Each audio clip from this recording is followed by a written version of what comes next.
కావాలనే మీ కలను నెరవేర్చుకోండి. సంప్రదించండి హెగ్డే ఫెర్టిలిటీ, హైదరాబాద్, తెలంగాణ.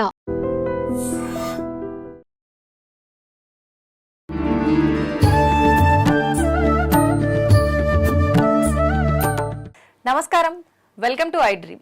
ధర్మ మార్గం విత్ విజిత కార్యక్రమానికి స్వాగతం. ప్రస్తుతం మనతో పాటు ఉన్నారు ప్రముఖ ఆధ్యాత్మికవేత్త, జ్యోతిష పండితులు చింతా రుక్మాంగదరావు గారు. ఇప్పుడు వారితో మాట్లాడి మంచి ఇంట్రెస్టింగ్ టాపిక్స్ గురించి అడిగి తెలుసుకునే ప్రయత్నం చేద్దాం. నమస్కారం అండి. మాతృదేవోభవ, పితృదేవోభవ, ఆచార్య దేవోభవ. అయితే మనం మాట్లాడుకునే ప్రతి టాపిక్ కూడా ఎవరో ఒకరు పెద్దవాళ్ళ మాటల ద్వారా మనం నిత్యం వింటూనే ఉంటాము, సంభాషిస్తూనే ఉంటాము, కానీ మర్చిపోతుంటాం ఎప్పటికప్పుడు. అవే మళ్ళీ ఒక్కసారి గుర్తు చేసుకొని ఆచరించే విధానంలోకి తీసుకెళ్లే ఒక విషయం గురించి తెలియజేయడమే ఈ ప్రోగ్రామ్ అని నేను అనుకుంటున్నాను. దానికి సంబంధించిన ఒక టాపికే ఇప్పుడు కూడా తీసుకున్నది. ఏంటి అంటే ప్రాప్తం. ఈ పదం వింటూనే ఉంటాం రెగ్యులర్గా, పెద్దవాళ్ళే వాడుతూ ఉంటారు ఎక్కువ ఈ పదాన్ని. ఏదైనా ప్రాప్తం ఉండాలి, మనం ఎన్ని చేసినా ప్రాప్తంలో లేనిది రాదు. మనకు గనక ఉంటే మాత్రం అది మనం వద్దు అనుకున్నా కూడా మన దగ్గరికి వస్తుంది అని అంటుంటారు. ఏంటండి ఈ ప్రాప్తం ఏంటి అసలు? ఆ ప్రాప్తము ఉండటము ఏంటి, లేకపోవడము ఏంటి, ఈ విధానం అంతా ఏంటి అసలు? ప్రాప్తము అంటే మనకు ఇప్పుడు లభిస్తున్నది ప్రతి ఒక్కటి ప్రాప్తమే, లభించిన విషయం కూడా ప్రాప్తమే. అది లభించకపోవడం లభించిన ప్రాప్తము. లభించిన ప్రతి ఒక్కటి మనకు దాన్ని మనం ఖర్చు పెట్టవలసినటువంటి విషయం, అంటే అనుభవించాల్సినటువంటి విషయం, ఎదుర్కోవాల్సిన విషయాలు, ఇవన్నీ ప్రాప్తాలే. ఈ సమస్తము ప్రాప్తము అనేటువంటి విషయంపైనే ఆధారపడి ఉంది. అంటే ఇప్పుడు ఫర్ ఎగ్జాంపుల్ మీరు ఒక హోటల్కి వెళ్తారు, భోజనం చేస్తారు, కొన్ని మెతుకులు చుట్టూ పడిపోతాయి, వాటిని ఎత్తుకుంటారా? మీ పేరు అది వాటిపైన రాయలేదు కాబట్టి అవి దూరం వెళ్ళిపోయి. మీరు తినే ప్రతి ధాన్యం పైన మీది అని రాసి పెట్టుంటే అది మీ కడుపులోకి వెళ్తుంది. మన కంచంలో ఉంది, మనకు దగ్గరలో ఉంది, అయినా మనం తినలేకపోతున్నాం దాన్ని. చూడండి అసలు నిజంగా అలా ఉంటుంది ప్రాప్తం అనేది. మీరు ఒక ట్యాప్లో వాటర్ తాగుతారు, ఒక చుక్క కూడా వదలకుండా తాగలరా? లేదు. మీకు ప్రాప్తమైన జలమే మీ కడుపులోకి వస్తుంది. అవును. మీది కానిది పక్కకి వెళ్ళిపోతుంది. ఇలా ఉంటుంది. అదేవిధంగా అదృష్ట దురదృష్టాలు, ప్రతి విషయము మీదైనది మీరు ప్రయత్నించుకునే వచ్చేస్తుంది. మీది కానిది మీరు ప్రయత్నించినా మీకు రాదు. దీనికి మన వాళ్ళు వాడే మాట అందని ద్రాక్ష పొల్లనా అని కూడా అంటూ ఉంటారు అప్పుడప్పుడు. అంటే అది మనది, మీది కాదు అని. ఇలా మనం జన్మించడం ఒక ప్రాప్తం, మానవ దేహం దొరకడం ఒక ప్రాప్తం. ఈ దేహం దొరికిన తర్వాత ఇక్కడ మనకున్న సౌకర్యాలు ఏవైతే మనకు ప్రాప్తం ఉంటాయో అవే మనకు వస్తాయి. తల్లి, తండ్రి, సమాజము, పిల్లలు, స్నేహితులు, అప్పులు, గొడవలు అన్నీ ప్రాప్తాలే. ప్రాప్తం కానిది ఏదీ లేదు. దైవానుగ్రహం కూడా ప్రాప్తమే. కాబట్టి మనకు కావాల్సినటువంటి ప్రాప్తాలు, అత్యద్భుతమైన ప్రాప్తము మనకు కావాలనుకుంటే అత్యద్భుతంగా మనం ఆలోచించి వాటికి మనం కృషి చేస్తూ వెళ్ళాలి. నిన్న ఉంది కదా, నిన్న మీరు ఉన్నారు కదా, ఈరోజు ఉంది కదా, ఈరోజు ఉన్నారు కదా, రేపు ఉంటారు కదా. ఉంటాము కానీ ఉంటామో లేదో కానీ అని అనుకోవాల్సిన అవసరం ఏం లేదు. రేపు ఉంటామనేది ఈరోజు రేపు ఏదైనా జరుగుతున్న ఆస్తి ఈరోజు బతుకుతున్నాం, దాని ప్రకారం అయితే రేపు ఉంటుంది కదా. అంటే నిన్న అంటే గత జన్మ, ఈరోజు అంటే ఈ జన్మ, రేపు అంటే రాబోయే జన్మ. ఈరోజు సంపాదించుకున్న డబ్బులే రేపు ఖర్చు పెడతాము. ఈ జన్మలో సాధించుకున్నటువంటి తెలివితేటలు, అదృష్టము ఏదైతే ఉంటాయో ఇవన్నీ కూడా పాప పుణ్యాలు, అవి మనతో వస్తాయి, ఇంకా ఏవి రావు. చేసుకున్న పుణ్యపాపాలే తప్పితే ఇంకేది మనతో రాదు అని ఎంతోమంది మీరు అన్నారు, ప్రతిరోజు మాట్లాడుకునే విషయాలని. ఇలా ప్రాప్తాలను మనము దుర్ప్రాప్తాలు, సత్ప్రాప్తాలను కూడా అనుకోవచ్చు. మనం మంచి ప్రాప్తము అదృష్టం, దురదృష్టం అంటే అది మనకు చెడు ప్రాప్తం. కాకపోతే ప్రాప్తాలు ఆలోచించిపోవాలని కూడా పెద్దవాళ్ళ మాటల్లో వస్తూ ఉంటాయి. కాబట్టి ఇక్కడ ఇంకా బాగా అర్థం కావాలంటే బాగా ఒక కథ రూపంలో ఒక విషయం చెప్తాను మీకు. ఒక శివాలయము, ఆ శివాలయంలో ఒక పూజారి, అతనికి ఒక కుటుంబం ఉంది. అర్చకత్వం చేసి అతను అక్కడ వస్తున్న భక్తులు ఇచ్చిన కానుకలతో తన కుటుంబం జీవనం చేస్తూ ఉంటాడు. సాధారణంగా వచ్చి ఆ శివలింగానికి మొక్కుని ఉన్నతమైన స్థితిలో వచ్చి మళ్ళీ కానుకలు సమర్పించే భక్తులు ఎంతోమంది. అంటే ఆ శివాలయానికి వస్తే తీరిన కోరికంటూ లేదని కదా అర్థము. నమ్మకం. ఇలా జరుగుతూ ఉంది. కొంతకాలం గడిచిన తర్వాత అర్చకుల ఆయన భార్య అడుగుతుంది, ఏమండి మన ఆలయానికి మన ముందే అనామకంగా వచ్చి స్వామివారిని ప్రార్థించి కోటేశ్వర్లు అయ్యారు, లక్షాధికారులు అయ్యారు, గొప్ప గొప్పగా వస్తున్నారు. మనమేమో మీరు ప్రారంభం రోజు ఎలా ఉన్నారో ఈరోజు అలాగే ఉన్నారు, అందరికీ మీరు ఆశీర్వదిస్తున్నారు. మరి మీరెందుకు స్వామివారిని అడగలేదు? నేను అర్చన చేసి అన్నీ చేస్తున్నారు, అది ఆలయ ధర్మం. మీరు భక్తుడులాగా మీరు స్వామివారిని గట్టిగా అడగలేదు, ఇదే నాకు విషయం తెలిసింది. స్వామి నాకు కుటుంబం ఉంది, నన్ను అనుగ్రహించని నువ్వు అడగలేదు కాబట్టే స్వామివారు ఇవ్వలేదు. మీరు అక్కడే ఉండొచ్చు, అడగనిదే అమ్మాయిన పెట్టదు. పరమశివుడు ఎలా పెడతాడు? ఇప్పుడు ఆడ వస్తున్న వాళ్ళందరూ కూడా వాళ్ళు అడిగారు, బాధపడ్డారు, స్వామివారికి నివేదించుకున్నారు, విన్నవించుకున్నారు, ఎన్నో ప్రార్థనలు చేశారు. కాబట్టి మీరు అడగండి. కాబట్టి అడగాలంటే మనం ఆలయంలో ఉండాల్సిన అవసరం లేదు. ఇప్పుడే భగవంతుని స్వామివారిని మనం మొక్కుందని ఎదురు గట్టిగా నమస్కారం చేసుకుని ప్రార్థించుకొని, స్వామి మాకు ఒక చక్కటి అదృష్టాన్ని ప్రసాదించండి అని మొక్కుని ఎదురు పడుకున్నారు. అర్ధరాత్రి ఈయన లేసేసాడు. లేసేసి భార్యను లేపాడు. ఏమైంది అనింది. స్వామివారి కల్లోకి వచ్చారు. మనం పడుకునేటప్పుడు మొక్కున్నాం కదా, కల్లోకి వచ్చారు. ఏం చెప్పాడంటే ఉదయాన్నే ఆలయం తెరవగానే అక్కడ ఏముంటుందో అది నీదే అన్నాడు. ఆలయం తెరవకుండా స్వామివారు ఉంటారు, స్వామివారు మందే అన్న అట్లా కాదు. ఇప్పటివరకు ఉన్నవి శివలింగం ఉంది, అక్కడ అర్చన అభిషేకాలు చేసేటువంటి వస్తువులు అన్నీ ఉన్నాయి. ఇప్పటివరకు లేనిదేదో కొత్తగా ఏదో ఉంటుంది అంటున్నాడు ఆయన, అది మందే అంటున్నాడు. సరే మనము మంచి శుభస్వప్నం వచ్చిన తర్వాత నిద్రపోకూడదు, ఆ ఫలితం దక్కదు, అందుకని మేలుకున్నారు వాళ్ళు. కూర్చొని మాట్లాడుకుంటే స్వామివారు చూడు మన మొర ఆలకించాడు, కల్లోకి వచ్చి చెప్పాడు. సరే ఆమె ఈరోజు కొంచెం తొందరగా వెళ్ళండి ఆలయానికి అని చక్కచక్క రెడీ అయ్యాడైనా అని ఆలయానికి వెళ్ళాడు. ఆలయానికి వెళ్ళి తలుపులు తీయగానే ఒక 5 తలల పాము, బంగారు పాము, గోల్డెన్ స్నేక్ ఇలా ఆడుతూ శివలింగాన్ని చుట్టుకొని ఉంది. ఆడుతుందా? బంగారు పాము ఆడుతూ ఉంది. ఈయనకి ఆశ్చర్యం వేసింది. గోల్డెన్ స్నేక్ అది నీదే అన్నాడు, దాన్ని ఎత్తుకుంటే ఈయనకి భయంగా ఉంది. అది ఆడుతూ ఉంది, చాలా ముద్దుగా ఉంది. కానీ ఈ బంగారు పాముని ఎలా తాకోవాలి, అది కరుస్తుందో ఏమో, శివుడిని చుట్టుకొని ఉంది, ఏం చేయాలి? అది కూడా కోపం లేని విధంగా లాలనగా లాలిత్యంగా చూస్తూ ఉంది. నన్ను ఎత్తుకునే విధంగా అది మానసిక సైకిల్ కూడా చేస్తూ ఉంది. ఈయనకు భయంగా ఉంది. ఎంతసేపు చూసి ఆ పాము విసిగిపేసి ఆ శివలింగాన్ని విడిచేసి అలా కిందికి దిగి ఆలయంలో ఒక మూల ఒక రంధ్రం ఉంటుంది, నీళ్ళన్నీ పోయేదానికి, ఆ రంధ్రంలో దూరింది. అరే వెళ్ళిపోతా ఉందనేసి ఇతను అప్పుడు పరిగెత్తుకుంటా వెళ్ళి నన్ను తోక పట్టుకున్నాడు. ఈయన ఇటులాగను అది అట్టలాగను, ఇటులాగను అటులాగను, చివరికి అది వెళ్ళిపోయింది. ఈయనకు ఒక తోక కొంచెం కత్తిరించి వచ్చేసింది. అది మళ్ళా బంగారు కడ్డీలాగా తయారీ చేతికొచ్చింది. అంటే అది వెళ్ళిపోయినాక ఇది బంగారు కడ్డీ అయిపోయింది. ఇది ఎత్తుకొని పరిగెత్తాడు ఇంటికి. చూడు మనకు వచ్చింది బంగారు, ఇంత పొడవు కడ్డీ వచ్చింది. ఇది ఎలా వచ్చింది, ఇది ఏంటుకునింది అంటే ఈ విధంగా బంగారు పాము ఆడుతూ ఉన్నింది, అది ఎంతసేపు నాకు భయంగా ఉన్నింది, దానిపైన టవలు వేసి ఎత్తుకుందామంటే నాకు భయంగా ఉంది, చూసి అది వెళ్ళిపోయింది, నేను పట్టుకొని తీసుకున్నాను. అంటే తోక కొంచెంవా నువ్వు మొత్తం అంతా వదిలిపెట్టి ప్రాప్తం ఆడికే ఉంది. అంతే కదా, భగవంతుడేమి ఇచ్చాడు. ఈయన ప్రాప్తం ఎంత ఉంది, చివరిలో తోక మిగిలింది దీనికి. ఓకే, అంటే మీరు ఇందాక అన్నట్టు ఈ జన్మ, గత జన్మ, వచ్చే జన్మ అన్నట్టు ఈ జన్మలో మనం చేసిన దాన్ని బట్టి ఆ ప్రాప్తం ఉంటుంది. నిజంగా ఆయనకు అంత ప్రాప్తం ఉండుంటే గత జన్మలో అదంతా వచ్చే అవకాశం ఉండుండేదా? అంతే. కానీ భగవంతుడు ఆయన చేసిన సేవకు మెచ్చి అడిషనల్ బోనస్ కూడా ఇచ్చాడు. దీపావళికి, సంక్రాంతికి ఎంప్లాయీస్కి 1 month శాలరీ ఇచ్చినట్టు ఆయన చాలా బోనస్ ఇచ్చాడు. ఒక తల ఉన్న సర్పం అయితే కాకుండా 5 తలల సర్పం ఆడుతూ ఉంది. ఆయన ఆ టవల్ కూడా దానిపైన వేస్తుంటే కూడా అట్లా కూడా ఎత్తుకోవచ్చు డైరెక్ట్గా పట్టుకోకుండా. కానీ అది వెళ్ళిపోయేటప్పుడు వెళ్ళిపోతుంది అనేసి ఆ తోక పట్టుకున్నాడు, అదే మిగిలింది ఆయనకు.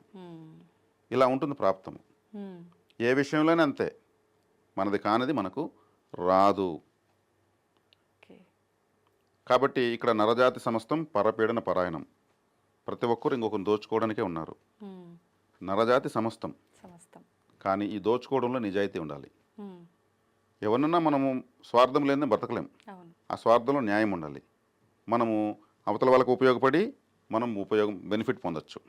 అంటే మనం చేసే విధానం తప్పైనా అది పక్కన వాళ్ళకు ఉపయోగపడుతుంది, మనకు ఉపయోగపడుతుంది అని అంటే పర్వాలేదు. ఉభయ కుశ లోపరి, మీరు బాగుండాలి, నేను బాగుండాలి. ఆ, మీ వల్ల నాకు ఆదాయం ఉండాలి, నా వల్ల మీకు ఆదాయం ఉండాలి. ఆ. మీరు మోసపోవాలి, మీరు ఏమారిపోవాలి, మీరు దగాపడ్డాలి, నేను మాత్రం బాగుపడిపోవాలి, అందరిది నాకే వచ్చేయాలంటే ఎలా వస్తుంది? మ్మ్. రాదు కదా. ఓకే. ఇది సమాజం ఇలా ఉంది, ఇలా ఆలోచించడం లేదు.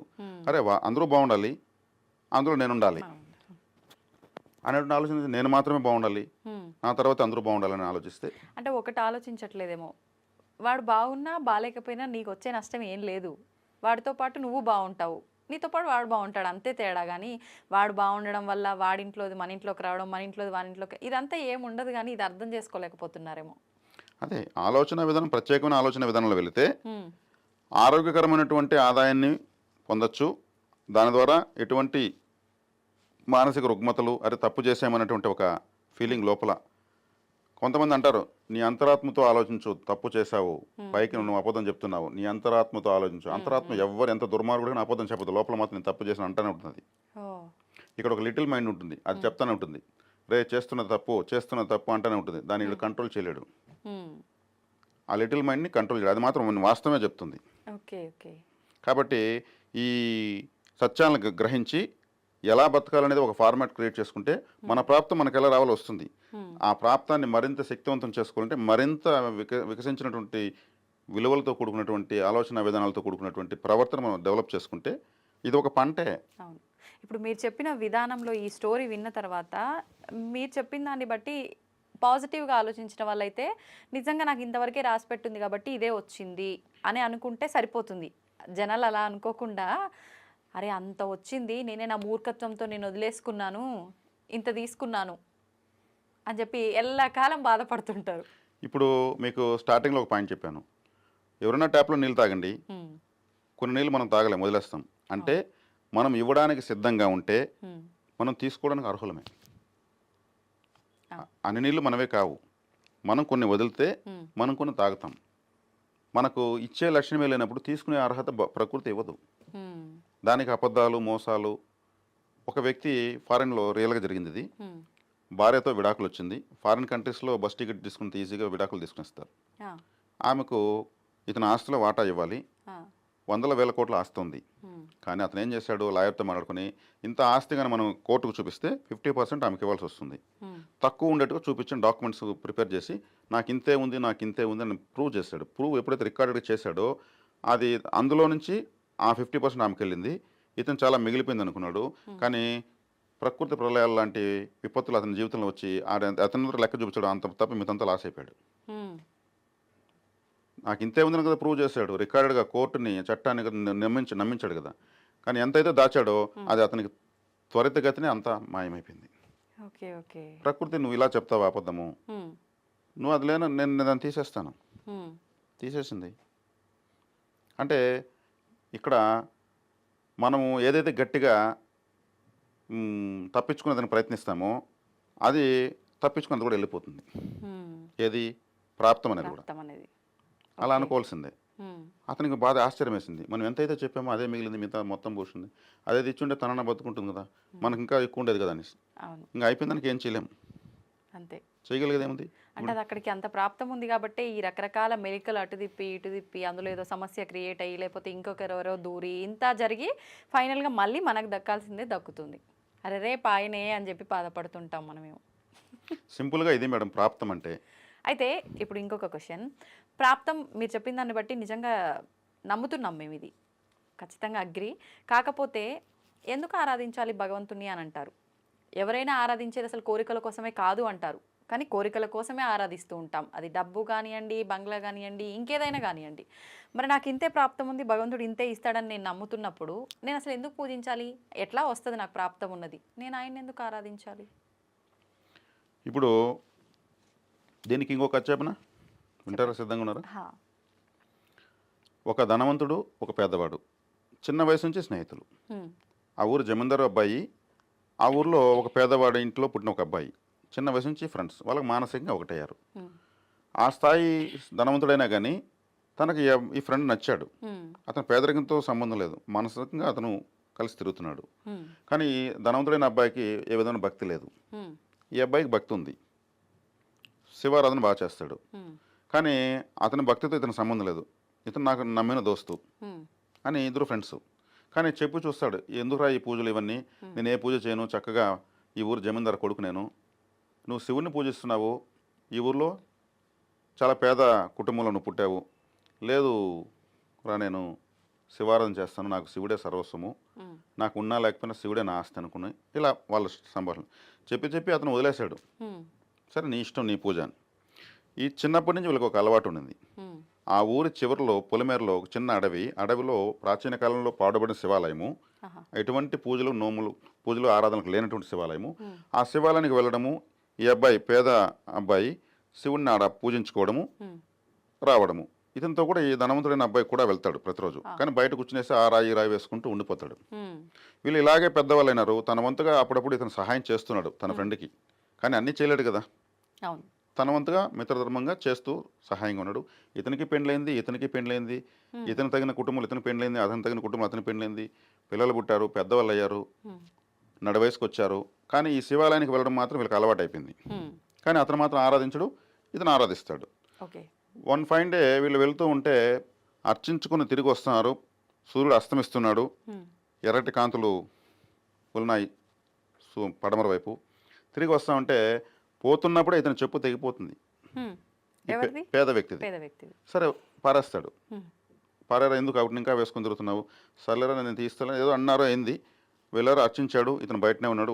వచ్చి మళ్ళీ మాట్లాడటం బయలుదేరుతుంటే అడవిలో మొక్కలు ఉంటాయి కదా, ఆ మొక్క ఒకటి గుచ్చుకునేస్తుంది ఇతనికి, ఈ పేద వ్యక్తికి. ప్రాణం పోయినంత పని అయిపోయింది. అసలు ప్రాణం పోతే ఎలా ఉంటుందో అలా అంత ఇదిగా గుచ్చుకుని రక్తం పోతా ఉంది. అసలు అతను ఒక గవ్వున కేక వేసి కూలిపోయాడు. ఇతను ఆడ పడితే ఈ ధనికుడైనటువంటి అబ్బాయికి, ఈ వ్యక్తికి ఒక చెంబు నిండా వజ్రాలు దొరికాయి. అక్కడ కనిపించింది, ఎత్తుకున్నాడు. ఇతనికేమో కాల్లో మొక్క గుచ్చుకున్నాడు. ఎలా ఉంది ఇది? ఏ పూజ చేయలేడు, వాడికేమో అది దొరికింది, ఇతనికేమో కాల్లో మొక్క గుచ్చుకున్నది, నాకేమో ఇబ్బంది కలిగింది. దాన్ని టచ్ చేస్తే నొప్పుకుంది కాలు. కానీ ఇతనికి అనిపించింది, ఇన్ని రోజులు పూజ చేశాను, ఇన్ని సంవత్సరాలు తిరిగాను, నన్ను ఇంకా అట్టే పేదవాడిగా చేశావు, కనీసం కాల్లో చెప్పులు కొన్ని స్తోమత కొల్లకుండా చేశావు, ఈ దొరికే చెంపేది నాకు దొరకుండొచ్చు కదా అని అనుకుని, అయినా మనము శివుణ్ణి ఎందుకు మనము ఇప్పుడు కూడా నిందించకూడదు, దైవదోషం చేయకూడదు అని అనుకున్నాడు. మనసు చలించింది. కానీ అతను కూడా ఆలోచించాడు, ఈడేమో చిన్నప్పటి నుంచి ఈడొచ్చి ఈ పాడుబడిన శివాలయంలో పడిపడి మొక్కాడు, నేను ఆ రోజు మొక్కలేదు, ఈడేమో నాకు వజ్రాలు దొరికాయి, నాకేం లేదా, నెత్తినేసి కాల్చుకున్నంత ఉంది, నాకెందుకు ఈ చెంబు దొరకాలా, అదే మా ఫ్రెండ్ దొరుకుంటే ఎలా ఉంటుంది, వీడు చెప్తే వినడు, దేవుణ్ణి నమ్ముతాడు, లేని దేవుణ్ణి నమ్ముతాడు అనుకుంటున్నాడు. సరే అప్పుడు ఇతను వచ్చి తిట్టాడు, ఇకన్నా బుద్ధి తెచ్చుకోరా, ఈ లేని దేవుళ్ళను, ఈ పాడుబడిన ఆలయాలు ఎందుకు చుడతావు నువ్వు, శివుడు ఉండాడని, శివుడు ఉంటే నీ కాల్లో మొక్కుంది, అదే చేసే శివుడు నీకు అని ఇతను తిడుతున్నాడు. తిడుతా ఉంటే అతను గమ్మున వింటున్నాడు, మిత్రుడు కాబట్టి వింటున్నాడు. లేదురా నేను శివుడినే నమ్ముతాను, నేను ఆ నమ్మకాన్ని వదలను అంట. ఇద్దరు వాదలాడుకుంటున్నారు. ఆ దాన్ని ఒక ముసలాయన వెళ్తున్నాడు. ఏంది నాయన పొద్దుపోయేటప్పుడు ఇక్కడ ఏం చేస్తున్నారు మీరు, ఏం పని మీ ఇక్కడ, ఏంది అతని కాల్లో రక్తం ఏంటంటే, ఈ విధంగా చిన్నప్పటి నుంచి జరిగిన స్టోరీ మొత్తం చెప్తారు. దీనికి మీరే చెప్పండి తాత అంటారు. అప్పుడు ఆయన చెప్తాడు, ఈరోజు ఇతనికి పూర్తిగా ప్రాణం పోవాలి, చనిపోవాలి, అతని కాల్లో మొక్క గుచ్చుకున్నది, చచ్చేంత పని అయింది, కానీ ఇతని ప్రాణం దక్కింది, ఇతను చేసిన పూజల ఫలితం. నీకు ఈరోజు ఒక అండా నిండా వజ్రాలు దొరకాలి, నీకు చెంబు అయింది, నీ పుణ్యం కాస్త ఇంత అయిపోయింది, ఇంతున్న పుణ్యం ఇంత అయింది, ఇతని ప్రాణమే వెళ్ళిపోవాలి, తన భార్య బిడ్డలకు దూరం అవ్వాలి, కానీ ఇతని ప్రాణం దక్కింది, ప్రాణం పోయినంత పని కానీ ప్రాణం దక్కింది, ఇది నాన్న దీంట్లో ఉంటే అంతరార్థం. అతనికి బోధపడు, నా అదృష్టం ఇంత చిన్నది అయిపోయిందా, నిజమే కదా, ఇతను చెప్పిన దానిలో ఇతను చనిపోయింటే పరిస్థితి ఏంటి అని ఆలోచించేగడికి ఆయనే పరమశివుడికి ప్రత్యక్షమవుతాడు. శివుడే వస్తాడు ఒక ముసలాయనలాగా దర్శనమిస్తాడు. స్వామి మరి నేను ఆ రోజు నిన్ను పూజించలేదంటే, నా భక్తుడితో పాటు ఇన్ని సంవత్సరాలు నా ఆలయం వరకన్నా వచ్చావు, నువ్వు పూజించాల్సిన అవసరం, నీ పూజ నాకెందుకు, ఒక శివభక్తుడితో సావాసం చేస్తావు, నీ ఐశ్వర్యాన్ని పక్కన పెట్టి, ఇది నీ ప్రాప్తం, ఇతనికి ఇది ప్రాప్తం. ప్రాణమే భగవంతుని ఎందుకు పూజించాలంటే, ఎందుకు పూజించాలి, ఏకంగా ఆయన కర్మను డైవర్ట్ చేస్తాడు, కర్మను తొలగించాడు, డైవర్ట్ చేస్తాడు, దాన్ని తగ్గిస్తాడు, తీవ్రతను తగ్గిస్తాడు. ఏదెలా ఉంటే అలా జరగనంటే అది వాళ్ళ ఇష్టం. అవును అవును. అయితే ఇప్పుడు కర్మను తగ్గిస్తారు అని అన్నారు కదా, ఆల్రెడీ మనం చేసుకున్న ఒక చిట్టా ఇంత ఉన్నప్పుడు ఇంత అనుభవించాలి అని అంటే దాన్ని ఖచ్చితంగా అనుభవించాలి, అనుభవించకపోతే మరొక జన్మ ఎత్తాల్సి వస్తుంది అంటారు కదా. అనుభవించాల్సిందే అన్నప్పుడు ఎందుకు తగ్గిస్తారు? అది ఖచ్చితంగా మనకు ఉంది కాబట్టి మనం అనుభవించాల్సిందే కదా, మంచైనా చెడైనా. ఇప్పుడు మళ్ళీ ఈ జన్మలో ఏమైనా చేస్తున్నాము అని అంటే ఈ జన్మకు సంబంధించి మళ్ళీ మరొక జన్మలో ఉంటుంది కదా దాని రియాక్షన్ ఖచ్చితంగా. ఎందుకు ఇదంతా కూడా? ఈ కర్మఫలాన్ని అనుభవించడానికి మనం పుట్టాము. ఆ కర్మఫలం తీవ్రతగా ఉన్నప్పుడు దాన్ని ఎదుర్కోలేక మనం ఇబ్బంది పడకుండా ఉండడం కోసం ఎదుర్కొనే శక్తిని ప్రసాదించమని భగవంతుని వేరుకోవడం. ఆ ఎదుర్కొనే కేపబిలిటీ మనకు కావాలి కదా. మరి అక్కడ మనము కోరుకునే కొద్దికి, మనం ఆరాధించే కొద్దికి, దైవశక్తి ఎంటర్ అయ్యే కొద్దికి దీని యొక్క తీవ్రత తగ్గుతుందని చెప్పాను కదా. తీవ్రత అంటే పాముగా రావాల్సిన తేలిగా వస్తుంది, విషజంతువే. మనము భగవంతు ఆరాధన చేయడం వల్ల పాము తేలిగా మారుతుంది. తలరాతను దేవుడు కూడా మార్చాడంటారు కదా. కానీ విషజంతువే వస్తుంది. ఆ తేలు వస్తే దాటుకుని వెళ్తాము, పాము వస్తే పరిగెత్తుకుని వెళ్తాము. కాబట్టి ఇక్కడ ఏమైంది? దైవారాధన వల్ల, దైవాన్ని ఆరాధించిన వాళ్ళు ఎవరున్నారు? ఏ మతం వల్ల ఆ మతానికి సంబంధించినటువంటి ఆరాధన చేస్తూనే ఉన్నారు. మన హిందూ మతమనే కాదు, అన్ని మతాలు గొప్పవే. వాళ్ళు కూడా భగవంతుడి ఆరాధన వాళ్ళు తోచిన విధానం అనుసరిస్తున్నారు. ఆ విధానంలో వాళ్ళు ఆనందంగానే కదా ఉన్నారు. కాబట్టి దైవారాధన చేయడం వల్ల ఆ తీవ్రతను తగ్గించుకోవడమే, ఆ తీవ్రతను ఎదుర్కొనే శక్తిని సంపాదించడమే. మరి దీంట్లో మీకు క్లారిటీ వచ్చిందా? కాబట్టి ఏది ఎలా ఉంటే అలా జరగను అనుకుంటే అది వాళ్ళ సొంత నిర్ణయం, వాళ్ళ స్వధర్మం. దాన్ని ప్రశ్నించే హక్కు ఎవరికి లేదు. సంతోషం అండి, చాలా మంచి విషయాలు తెలియజేశారు. ధన్యవాదాలు.